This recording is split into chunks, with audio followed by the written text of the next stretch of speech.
Merveille, neuf c'est que yo. Nalisu koyoka histoire wana te de je vais aller habiter toute seule. Yo obimaka na ndako mobala yo ozwa yo quartier mobala yo ki pi long mobala yo ozwa yo c'est là que OK. Y a pas question mto yo tuna nga mwana za neuf c'est elle est partie habiter seule. Oina bi maman azoba. Na yesa roma comme mwana neto comprendre te.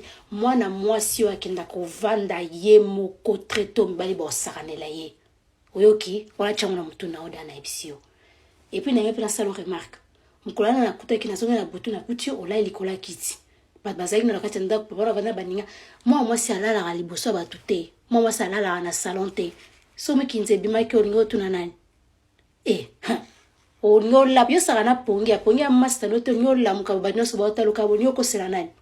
Une fille ne dort pas au salon. Comme na yo ya kolala ti 12 heures. Merveille, obi kengana zaki angana zaki la jeune fille 12 heures nazo ngela da mafuta boy dana pakoli mafuta na sokoli da ba sapato nanga nazo ngela ba flair to pesi ba flair mai donc ndako eza déjà torchonné tout to vandika boy et puis propre jusqu'à la fin de la journée mais yo 12 heures sur la peka non comprendre ni bano bino boko là